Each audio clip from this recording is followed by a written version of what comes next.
আমার প্রথম গঙ্গাসাগর যাত্রা। এই প্রথমবার আসলাম আমি গঙ্গাসাগর। দেখে সত্যি মুগ্ধ হলাম, দারুণ জায়গা। মানুষ যে কেন এখানে তীর্থ করতে আসতো এই প্রথম বুঝলাম। আপনারাও ঘুরে যাবেন, খুব সুন্দর জায়গা, অপূর্ব। এখানে যা যা দেখার আছে সেগুলো হলো আপনার কপিলমুনি আশ্রম, সমুদ্রের পাড়, সৎসঙ্গ আশ্রম, নাগ মন্দির, আপনার রামকৃষ্ণ মিশন, আরও অন্যান্য সুন্দর জায়গা রয়েছে দেখার জন্য। তো আসতে হলে আপনাকে একটা দিন এখানে স্টে করলে ভালো হয়, তাহলে আপনি কিছুই দেখতে পারবেন না। এখানে সুন্দর গেস্ট হাউস করা আছে, সরকার থেকে সুন্দর ব্যবস্থা করে দিয়েছে। জলেরও কোনো সমস্যা নেই, জলেরও এখানে সুবিধা আছে, আপনি হোটেল পেতে পারেন, আপনার লাঞ্চ ডিনার দুটোই পেয়ে যাবেন।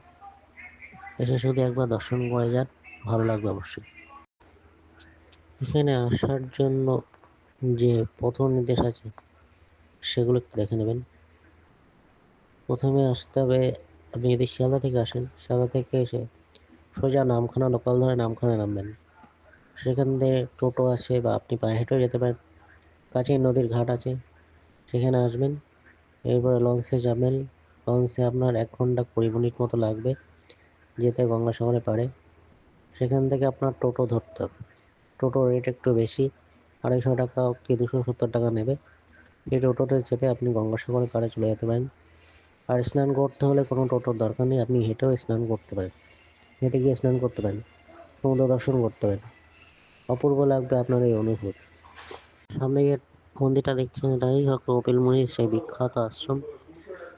এই আশ্রম দর্শনের জন্য বহু দূর থেকে বহু মানুষ বহু যুগ যুগ ধরে আসছেন, দর্শন করছেন, ধন্য হচ্ছে।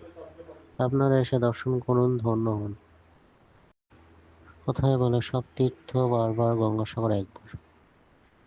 সত্যি গঙ্গাসাগর একবার এসেই আপনার অপূর্ব লাগবে, মনে হবে সব তীর্থ দর্শন করে ফেলেছে। মোর তীর্থ পূর্ণ তীর্থ জাগরে ধীরে, এই ভারতের মহামানবের সাগর তীরে। কবিগুরুর এই বিখ্যাত কবিতা এখানে এসে সত্যিই সার্থক হয়ে গেছে। সত্যি একদম মিলেমিশে একাকার হয়ে গেছে। প্রাণ ভরিয়ে তৃষা